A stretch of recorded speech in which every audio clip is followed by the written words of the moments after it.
Good morning class 10। आज हम पढ़ेंगे एक्सरसाइज 6 साइंस एक्सरसाइज 6 जैव प्रक्रम।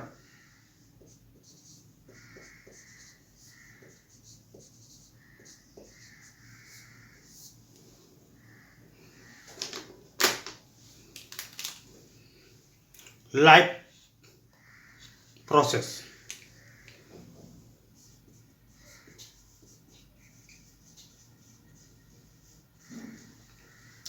जैव प्रक्रम में हम पढ़ेंगे कि जीव ऑर्गेनिज्म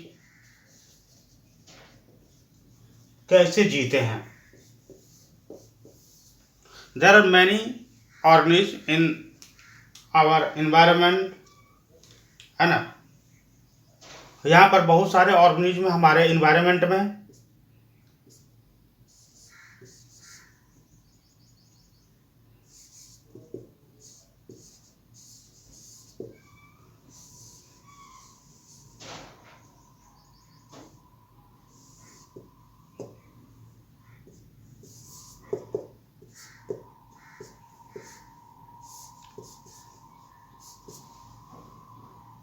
नहीं, कुछ ऑर्गेनिज्म बहुत छोटे हैं और धीरे धीरे ऑर्गेनिज्म जो है बड़े होते होते होते होते मानव तक गया और बड़े होकर के बड़े हाथी तक भी गया। ठीक है ना।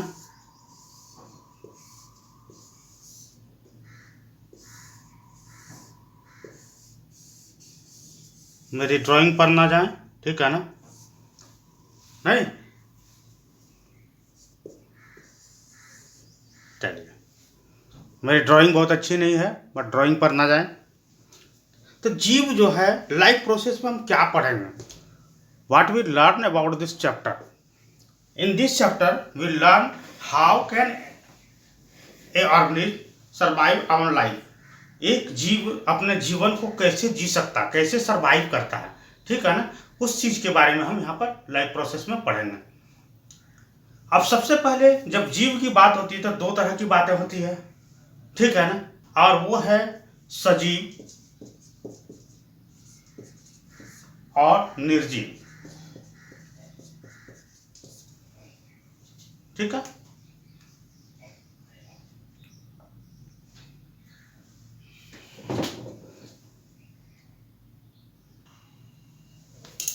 सजीव और निर्जीव की बात करते हैं, लिविंग एंड नॉन लिविंग। कैसे हम जानेंगे कि कौन सजीव है और कौन निर्जीव है, ठीक है। अब यहां सवाल होता है कि यदि हम कहते हैं कि जो चलता हो, जो गति करता हो, वह सजीव है ना। हु हैज मूवमेंट, वो सजीव है। तो ठीक है, जो गति करता वो सजीव है, लेकिन सोया जब है आदमी या कोई भी जीव तो उस समय तो वो गति नहीं कर रहा, तब क्या वो निर्जीव हो जाएगा, राइट, है ना। अब अगर हम कहते हैं कि जो सांस लेता है वो सजीव है, ठीक है ना, और जो सांस नहीं लेता वो निर्जीव है। तो यहां पर बहुत तरह की क्राइटेरिया है जिसके जरिए हम सजीव और निर्जीव में डिफरेंट कर सकते हैं। देयर आर मैनी क्राइटेरिया, है ना, which help us to find living and non living thing. तो सबसे पहले हम जानेंगे कि क्या क्या क्राइटेरिया है, किस किस क्राइटेरिया से हम सजीव और निर्जीव वस्तुओं को डिफरेंट कर पाएंगे।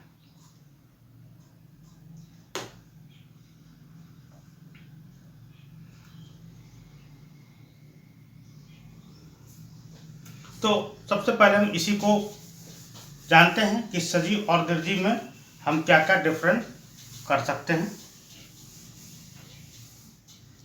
तो यहां पर हम लेते हैं सजीव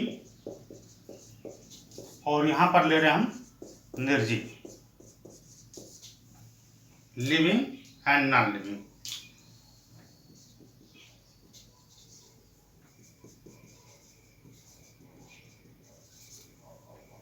तो सबसे पहला जो है वो ये है कि जितने भी सजीव हैं वो सांस लेते हैं और ये सांस नहीं लेते हैं। ठीक है ना? इट ब्रीदिंग है ना, इट कैन नॉट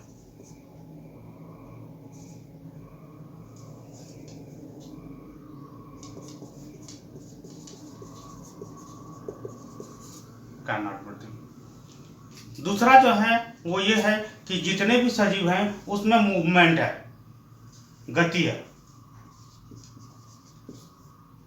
इसमें गति नहीं है।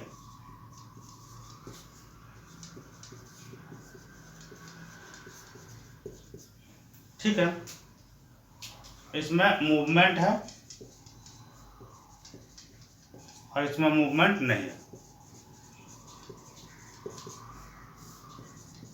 अब सवाल होती है गति नहीं करता वो निर्जीव हो गया तो पेड़ पौधे क्या है? नहीं, ये सजीव में रखेंगे या निर्जीव रखेंगे? अच्छा, गति करता वो मूवमेंट है तो गाड़ी भी तो गति करता है ना, गाड़ी भी तो चल रही, तो क्या वो सजीव हो गया? नहीं। तो ये दो क्राइटेरिया से नहीं चलेगा। ठीक है ना? यहाँ पर और भी बहुत तरह के क्राइटेरिया हैं जिनको हमें फॉलो करनी होगी।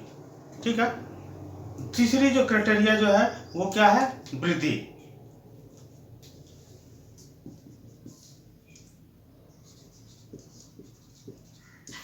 और यहां पर वृद्धि नहीं करते हैं।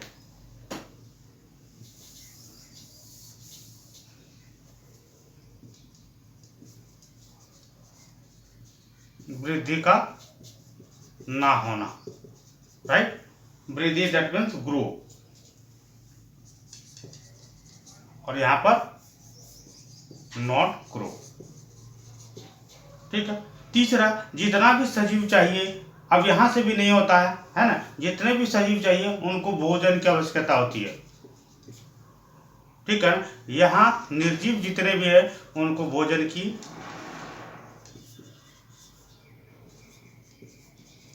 आवश्यकता नहीं है। ठीक है ना? नीड फूड है ना,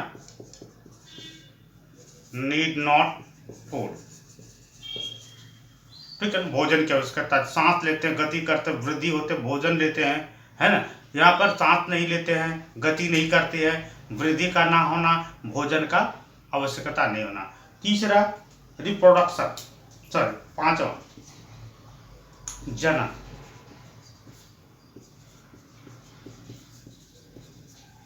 और यहाँ पर जनन नहीं करते।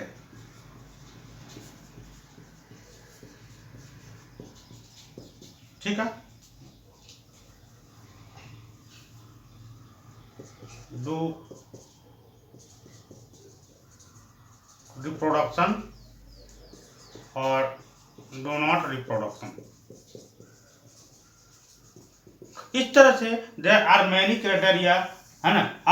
अब हम इन 4-5 क्राइटेरिया को लेकर के, 4-5 तरह के ये सवाल को लेकर के हम डिपेंड कर सकते हैं कि हम कैसे सजीव और निर्जीव में डिफरेंट करेंगे। मान लेते हैं हम लिखते हैं कलम, तो यहाँ पर कलम की सभी बातें देखते हैं। ये गति तो कर सकता है, चलो देखो ये रुका दिया, गति तो किया, ठीक है, लेकिन सांस नहीं लेता है।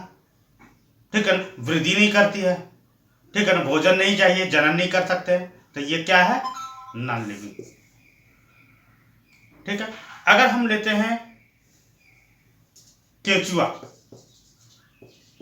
ठीक है ना, तो क्या कर रहा है? वो सांस भी ले रहा है, गति भी कर रहा है, वृद्धि भी कर रहा है, भोजन भी कर रहा है, जनन भी कर रहा है, तो क्या हो गया? Living thing. ठीक है, अगर हम लेते हैं बक्सा, तो क्या बक्सा चल रहा है, भोजन कर रहा है, वृद्धि कर रहा है, गति कर रहा है? पांचों क्राइटेरिया को देखना है। ठीक है ना? नहीं तो वो निर्जीव है। ठीक है, अगर हम लेते हैं हाथी, ठीक है ना, तो हाथी क्या कर रहा है? सांस ले रहा है, गति कर रहा है, वृद्धि कर रहा है, भोजन कर रहा है, जनन कर रहा है, क्या हो गया? लिविंग। इस प्रकार से हम सजीव और निर्जीव को अंतर करेंगे। ठीक है ना? और इसी सजीव और निर्जीव का नाम दिया गया है जैव और अजैव। सजीव को हम जैव और निर्जीव को हम अजैव, ठीक है ना, कहते हैं। जैव मतलब जीव का होना, अजैव मीन्स जीव का नहीं होना, ठीक है। एलिफ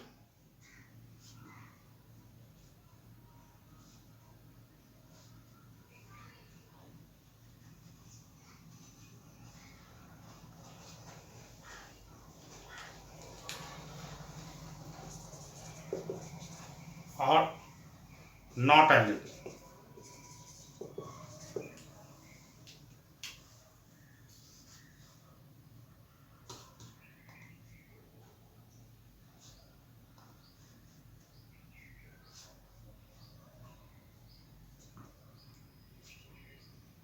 राइट डाउन, इसको लिखते जाए।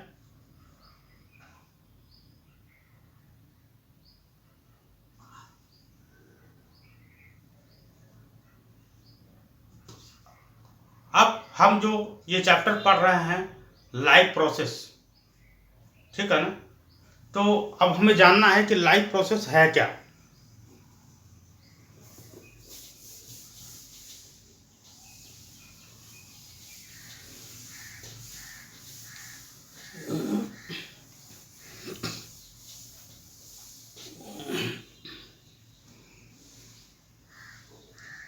What is life process?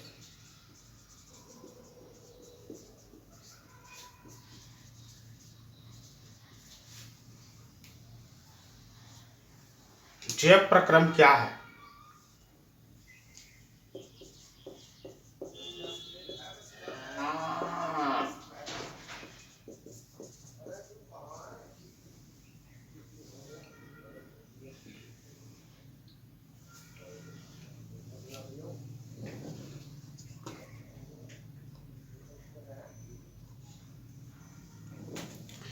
यहां पर एक शब्द आएगा अनुरक्षण। अनुरक्षण मतलब होता है बचाव, ठीक है। तो जितने भी जीव हैं, सभी जीवों में सभी सजीवों में अनुरक्षण कार्य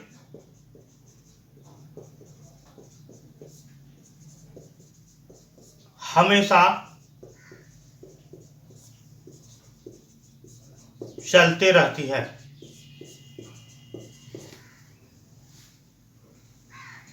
जब वो कोई विशेष कार्य नहीं कर रहे हों, जब वो कोई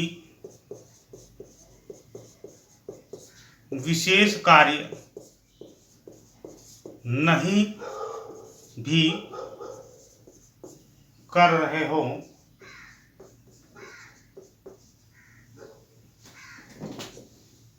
जब वह कोई विशेष कार्य नहीं भी कर रहे हो तो भी अनुरक्षण का कार्य चलता रहता है। यानी कि जब हम सो रहे हैं तो भी काम होता है, जैसे हमारा सांस लेना है ना, वो बंद नहीं होती है। कक्षा में बैठे उस समय भी अनुरक्षण का कार्य होता है ना। जैसे सांस लेना, भोजन का पचना,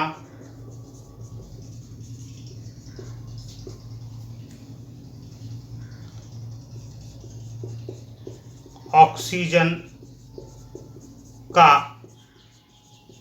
सभी जगह वहन,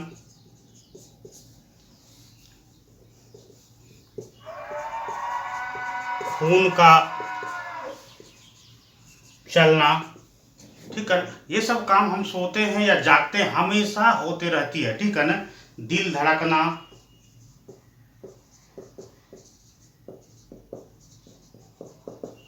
ठीक है। शरीर का वृद्धि होना,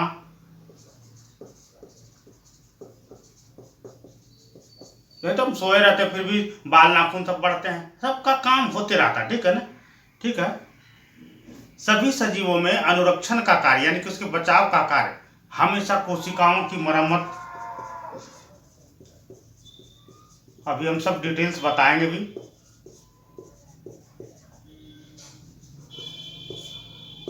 ठीक है ना, जब वो कोई विशेष कार्य नहीं भी कर रहे हैं, जैसे सांस लेना, भोजन का पचना, ऑक्सीजन का सभी जगह वहन, खून का चलना, दिल का धड़कना, वृद्धि होना, कोशिकाओं की मरम्मत इत्यादि, और भी बहुत सारे काम हैं। वे सभी प्रक्रम जो सम्मिलित रूप से वे सभी प्रक्रम जो सम्मिलित रूप से अनुरक्षण का कार्य करते हैं,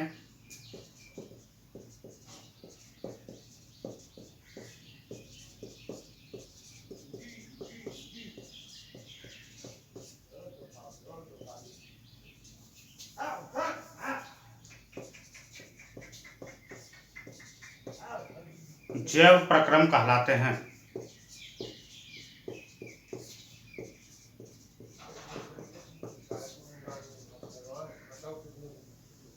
is it clear?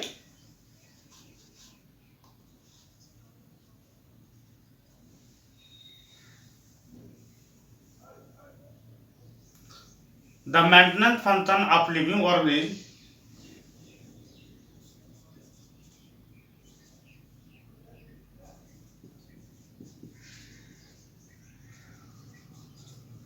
the maintenance function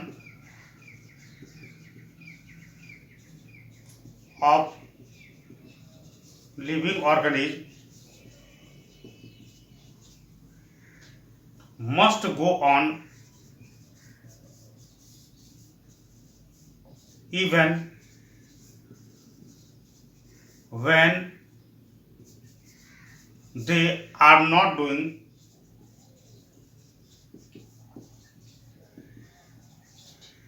anything particularly.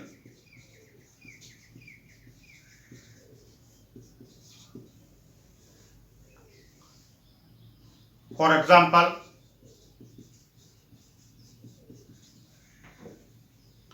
breathing, digesting,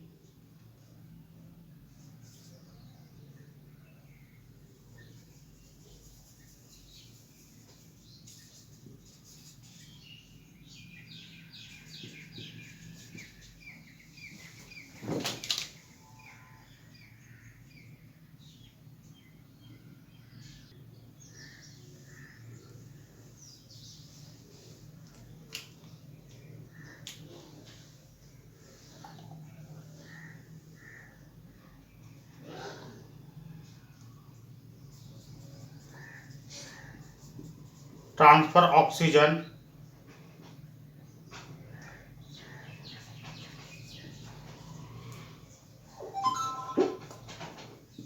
transfer oxygen,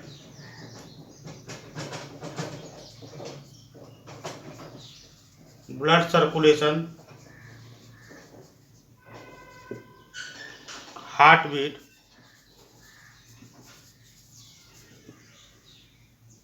grow, repairing of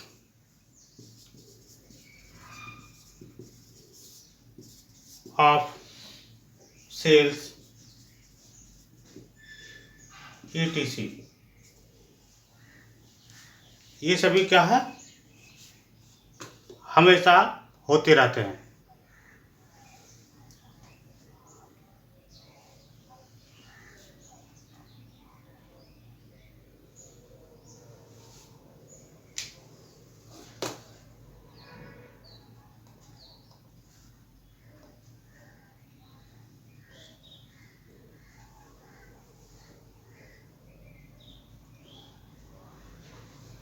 The process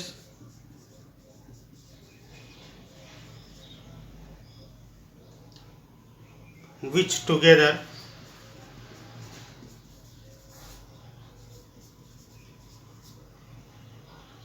perform this maintenance job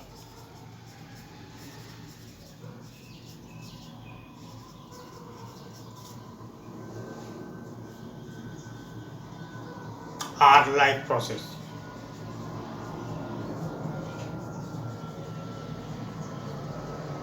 Is it clear? Write down now.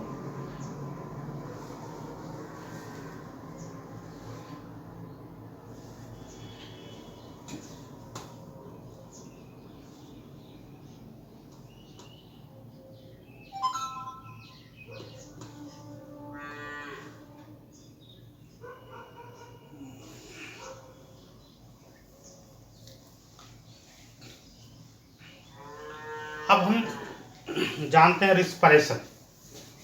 Respiration क्या है?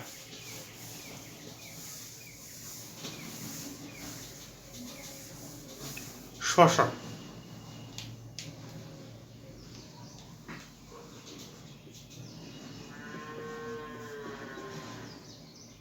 शरीर के बाहर से ऑक्सीजन को ग्रहण करना,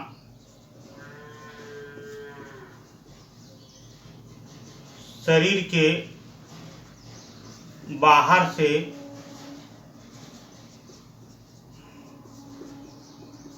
ऑक्सीजन को ग्रहण करना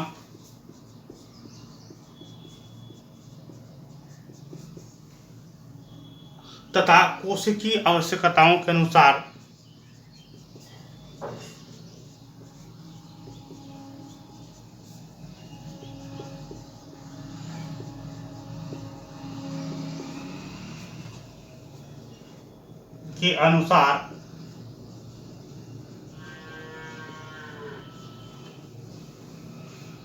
खाद्य स्रोत के विघटन में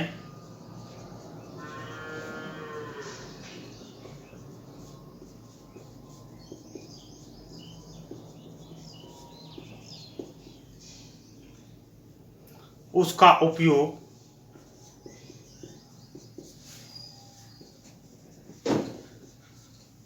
श्वसन कहलाता है।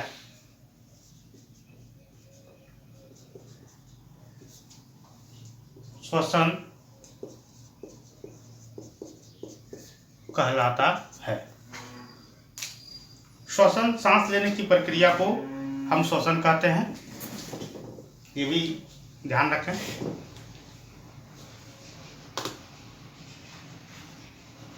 The process of respiration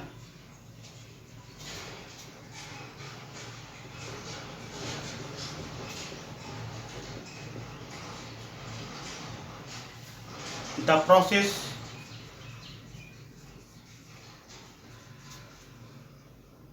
of acquiring oxygen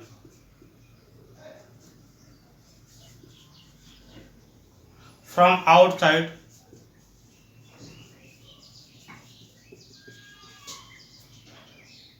the body and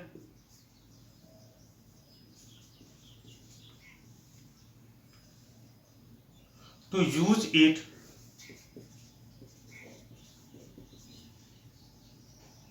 in the process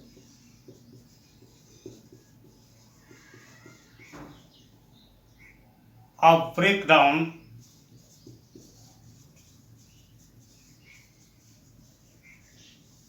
of food source for cellular needs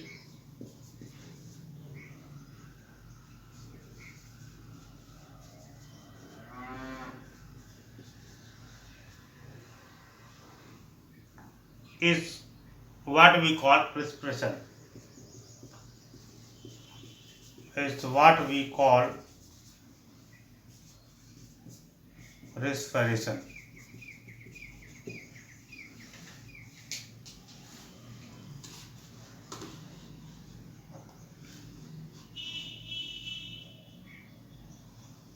अब यहाँ पर दो तरह के जीव का वर्णन किया गया है।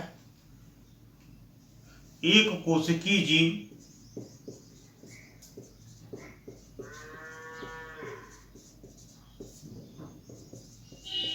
और बहुकोशिकीय जीव।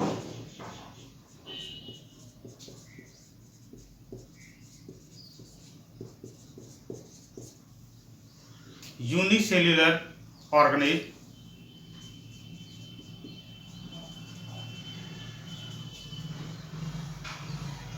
एंड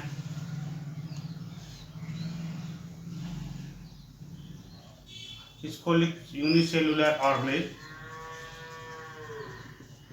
या लिख सकते हैं इसको वन या सिंगल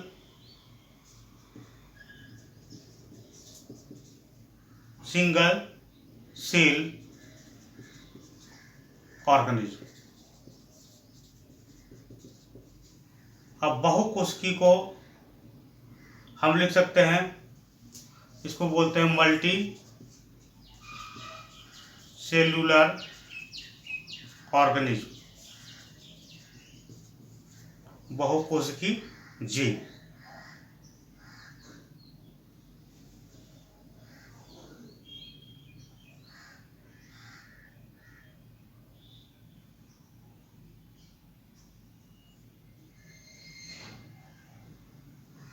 तो एक कोशिकीय जीव क्या होता है कि वैसे जीव जो सिर्फ एक कोशिका से बने होते हैं, ठीक है ना। एक कोशिका से बने हुए जीव को एक कोशिकीय जीव कहते हैं, जैसे अमीबा, पैरामीशियम, ये सभी एक कोशिका से बने होते हैं, ठीक है ना। और बहुकोशिकीय एक से ज्यादा यानी कि 2, 3, 4 कोशिका से बने हुए जीव को बहुकोशिकीय जीव कहते हैं। तो एक कोशिकीय जीव जो होते हैं उसको सभी कार्यों के लिए वो स्वयं अपने इसी कोशिका से, सांस लेना है तो इसी से करते हैं, ठीक है। कोशिका भित्ति के द्वारा सांस लेते हैं, ठीक है ना, और छोड़ते हैं, क्योंकि सभी जीवों को शरीर के अंदर बहुत सारे काम होते हैं और बहुत सारे वेस्ट को बाहर करना होता है, ठीक है ना। आउट और इन दो काम होती है। किसी भी जीव अगर जीवन जी रहे हैं तो उनके शरीर में बहुत सारी चीजों को इन करना है, बहुत सारी चीजों को आउट करना है, ठीक है ना। तो ये प्रक्रिया होने के लिए बहुत सारे अंगों की जरूरत होती है। बट एक कोशिकीय जीव जो है ना, जो सिंगल ऑर्गेनिज्म है, सिंगल सेल्ड ऑर्गेनिज्म है ना, उसमें कोई विशेष अंग की जरूरत नहीं होती है। उसमें एक विधि होती है जिसका नाम है परासरण, ठीक है ना। और परासरण विधि के द्वारा वो अपना सारा एक्सट्रैक्ट को बाहर कर देता है, यानी कि वो जितने भी एक्सट्रैक्ट हैं जो बाहर होना है सेल के कोशिका झिल्ली के पास आ जाते हैं और धीरे धीरे इससे पार होने की क्षमता होती है। जैसे छन्नी में क्षमता होती है उस तरह से ये पार हो जाते हैं। और जो इनके अंदर आना है वो भी यहाँ से कांटेक्ट होता है और धीरे धीरे इसके अंदर सारे आ जाते हैं, ठीक। ये सिर्फ एक कोशिकीय जीव में होता है। बट बहुकोशिकीय जो मल्टी सेलुलर ऑर्गेनिज्म है, इसके काम के लिए सभी कार्य के लिए अलग अलग अंग की आवश्यकता होती है,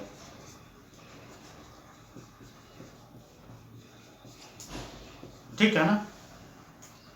टू डू ऑल वर्क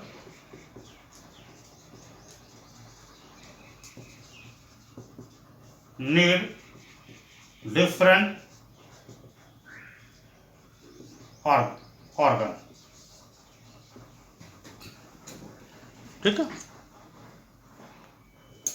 ये जानना जरूरी था आपको, ये मैं दिया भी है, ठीक है ना, बुक में।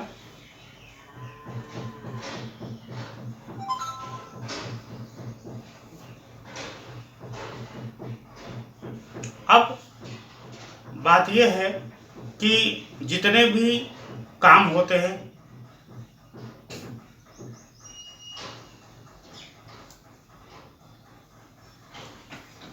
ये समझ में आ गए। अब जितने भी काम होते हैं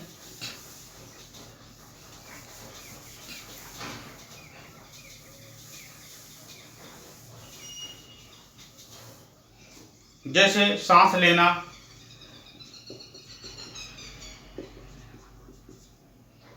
भोजन, ठीक है ना।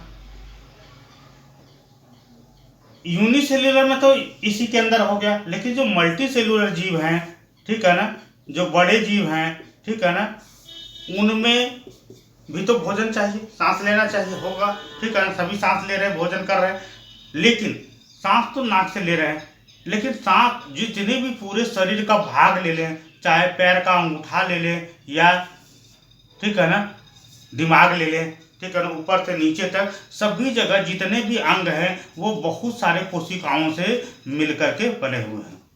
कोशिकाओं से मिलकर के ऊतक बने हैं और उन ऊतकों से सब मिले हैं, मिलकर के बने हैं। तो यहाँ पर अगर देखा जाए, एक मनुष्य हो, है ना, या कोई जानवर है, तो उनमें करोड़ों, ठीक है ना, मिलियंस, ठीक है ना, करोड़ों जो है वो क्या होंगे, सेल्स होंगे। अब सभी सेल्स को सांस ले रहे तो ऑक्सीजन तो सभी सेल्स को चाहिए, ठीक है। भोजन अगर हम कर रहे हैं तो भोजन तो सभी सेल्स को चाहिए, ठीक है। तो इसके लिए भी तो कुछ ये क्या कहते हैं, कोई सिस्टम चाहिए। अब यहाँ पर क्या है कि यूनिसेल्यूलर जो ऑर्गेनिज्म है, यहाँ कोई ज्यादा सिस्टम की आवश्यकता नहीं है, लेकिन जो मल्टी सेल्यूलर ऑर्गेनिज्म है वहां पर सिस्टम की जरूरत है। विदाउट सिस्टम ये चल नहीं सकते हैं। जैसे सांस लेने के लिए इसके लिए सिस्टम चाहिए, भोजन पचने के लिए एक अलग सिस्टम चाहिए, ठीक है ना। एक जगह से दूसरी जगह भोजन ट्रांसप्लांट के लिए अलग सिस्टम चाहिए, ठीक है ना। जो वेस्ट मटेरियल जो बाहर हो रहे हैं, है ना, उसके लिए एक अलग सिस्टम चाहिए। तो सभी जो सिस्टम है उसके बारे में हम यहाँ पर पढ़ेंगे इस चैप्टर में। इस चैप्टर का मेन उद्देश्य है कि सभी सिस्टम को जानकारी मिलना, ठीक है।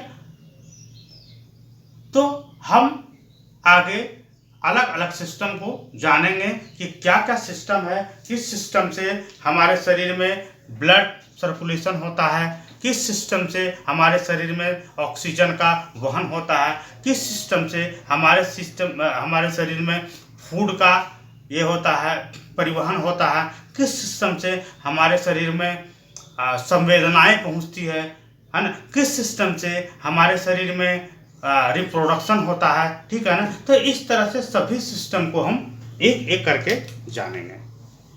Is it clear?